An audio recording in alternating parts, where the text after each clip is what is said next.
Welcome back to yet another episode of Pork Puck Hockey, where we talk hockey and only hockey. I'm your host, JBACS, and we're pretty much done with the regular season already.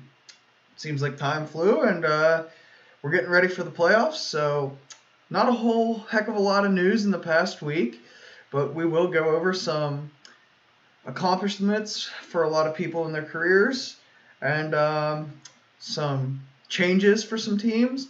And we'll get into a little bit of a playoff preview, review the stats and standings, as well as hear from our sponsors. So to start things off, the New York Rangers had quite the interesting end of their season, as they have pretty much cleaned house and they've fired their general manager, their president of hockey operations, their head coach, and the rest of their coaching staff for what they say was not meeting expectations. They do have a pretty good roster, and it was just weird, kind of. With a game or two left in the season, the news broke, and Chris Drury is now in as the general manager. So Chris Drury, a very well-respected hockey player in his career, and now going to be the GM and boss of the Rangers pretty much. So we'll see what he does. Maybe he'll make some moves. Hopefully get their team back into the playoffs next season. But very interesting move as they have cleaned house. Next up, Marc-Andre Fleury has solely taken over the third position of all-time goaltender wins with 490. His 490th win got him that spot as he continues to win and play very well. He and Robin Lehner have won the Best Goaltender Duo award for the NHL regular season. So congrats to Vegas on their goaltenders playing really good hockey for them. Connor McDavid, you bet it happened. He's hit 100 points in the regular season. So in this shortened season, that's a pretty awesome spectacle to hit. So congrats to McDavid. We have some more firings or parting ways, if you will. Rick Tocchet and the Coyotes, they've decided to part ways after another tough season in the desert. Arizona has that young talent that just seems to not get going. They have goal scorers and good goaltending, but something weird's going on there, and Tocchet's going to not be back next season, and we'll see how they do. Another coach that's going to be gone is John Tortorella. He has decided to leave Columbus at the end of his contract this summer, and maybe some of these coaches here that are floating around might end up out in Seattle for the Kraken, and they are actually starting to do things out there in Seattle. Brings me to my next point. The Seattle Kraken have signed their first player, and he's a younger player at 21 years old, Luke Heineman, or I believe that's his name, Heineman. Not sure how to pronounce it, but cool to see them already making some moves and getting ready for their first season as a franchise. Now we got some congratulations to a lot of players here. First up, Ryan Miller. He's the all-time American wins leader with 796 wins.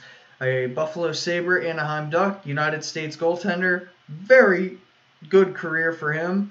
And congratulations to him on becoming the American goalie win leader. Blake Wheeler, Winnipeg Jets. He scored 800 points in his career. Congratulations to him. Anze Kopitar, 1,000 points in his career. Phil the Thrill Kessel, 900 points in his career. So congratulations to all those guys on hitting those point milestones in their careers. Pekka Rinne. He has recorded 60 total shutouts in his career. Could possibly be his last season in the NHL. We'll get to them, but the Predators have made their way into the playoffs, so we'll see how they do. But Pekka Rinne, very good, long-time Predator goaltender. Man, congrats to him on 60 career shutouts. Paul Stastny. Congratulations to him as he has played in 1,000 career NHL games. Once you get into that 800-900 games, you're like, okay, I had a pretty good career. But anything once you start hitting the 1,000 game mark and over, You're going to be one of those guys that's in the history books for as many games. We're going to keep it rolling here with the standings. Vegas, they're in first in the West Division. Colorado in second. That division has not been decided yet, as Colorado still has one game and 2 points behind Vegas, so they could still win the division. Minnesota, St. Louis round out your playoff teams in the West. Arizona, Los Angeles, San Jose, and Anaheim are going to miss the playoffs.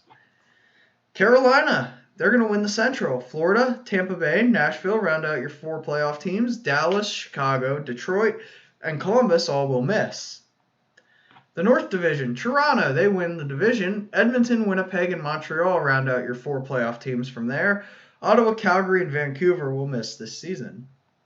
And the East Division, the Pittsburgh Penguins have won the division. Washington, Boston, and New York Islanders make the playoffs. And the Rangers, Flyers, Devils, and Sabres will miss. So we'll take a quick look at the stats here to see how things ended this season. Your points leader was Connor McDavid with 104, Draisaitl with 83, Marchand with 69. Goal leaders, Austin Matthews, 41, McDavid, 33, Alex DeBrincat with 32, and Leon Draisaitl with 31. Our assist leaders, McDavid, 71, Draisaitl, 52, Patrick Kane, 51. Our goaltender leaders, GAA goes to Jeremy Swayman with 1.5, Alex Nedeljkovic with 1.90, Philip Grubauer 1.95. Save percentage, Jeremy Swayman 9.45, Gustafsson 9.33, Nedeljkovic 9.32. Our shutout leaders, Semyon Varlamov with 7, Philip Grubauer with 7, and Marc-Andre Fleury with 6. Our defensemen, Tyson Barrie led the way in points, 48. Adam Fox, 47. Letang, 45. Defense goal leaders, Jacob Chychrun, 18. Darnell Nurse, 16. Jeff Petrie, 12. Aaron Ekblad with 11. John Carlson and Dougie Hamilton with 10. Our assist leaders, Adam Fox, 42. Tyson Barrie, 40. Chris Letang, 38. Victor Hedman, 36. And Cale Makar with 35. Now, there are a few games left, but most of these guys are pretty much done for the season, so we know how the points are going to end up. Our rookie leaders, Kirill Kaprizov with 51 points, Jason Robertson, 45, Josh Norris with 35. Goals, Kaprizov, 27, Norris, Robertson, 17, Sharon Govich, 16. Assists, Robertson, 28, Kaprizov, 24, Ty Smith, 21. So, folks, that's all I got for you on the news. We'd like to give a thank you to our sponsors over at Gently Poured Candles for being that official scent of Pork Puck Hockey. If we are looking for candles, please go over and check them out on their website, and I tag their Instagram on the video. We'd also like to give a shout out to our boys over at Sun Reaver and Voidmaster Music for our sweet intros, and we continue to work with them. So, I think it's about that time for the playoff preview. Well, it's pretty much solidified. The East, the Penguins will take on the Islanders, and the Capitals will take on the Bruins. So the Penguins and Islanders, if you remember, the Islanders ended the Penguins season before in the playoffs, and it's going to be a good, hard-fought battle. But I see the Penguins coming out on top in this one, as they've been hot as of lately, but you never know with bench boss Barry Trotz behind. The Islanders could very well win this series. The Capitals and Bruins. Capitals were fighting some injuries, and they should have all their crew back. Very veteran reliant. So we'll see how they can do. They could very well win this series. But the Boston Bruins are always tough to play against with Marchand, Pasta, Bergeron, and their goaltender, Swayman. He's been playing good hockey. I don't know if he'll get some playoff time here, but we shall see. Very good series in the East. North, Toronto, Montreal, Leafs, Habs. What a matchup there. Very interesting one, as the Leafs have struggled in the playoffs in the first round. So we'll see if they can finally climb out or if the Habs' time is now. Jets and Oilers. I hate to say it, Winnipeg, but you're running into Draisaitl and McDavid. I think the Oilers are going to have this one, but who knows? The Jets have Hellebuck in goal, and they could always make a run. Central, we got the Preds and Canes. This is an interesting one. The Preds have some very good veteran presence as well as good goaltending. But the Hurricanes got that little younger edge that could get them into the playoffs, or into the next round of the playoffs, I should say.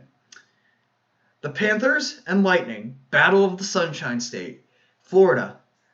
This will be a good one. Panthers, Lightning, both very good goaltenders in Bobrovsky and Vasilevsky. Very good leadership there. Huberdeau, Ekblad, and then the Lightning, obviously Stamkos and Hedman and those guys. So very, very good series. Keep an eye on that one. The West, as of now, would be Vegas and St. Louis, which I think Vegas has the competitive edge in this one with their goaltending and their star forwards. So I'd see Vegas winning that. And then we got Colorado and Minnesota, which is a very intriguing matchup if it does take place, if Colorado stays in second place in the division. Colorado, very hot lately with their star power, but Minnesota is one of those teams that's going to give you a run for their money. Very gritty team, just like the Islanders, the Canadiens, and the Hurricanes. So it's going to happen. The playoffs start Saturday with Game 1 of the Capitals-Bruins series Saturday night. So we'll check that one out. But keep your eyes on the playoffs. A very fun time of hockey. We'll catch you next week. JBACS out.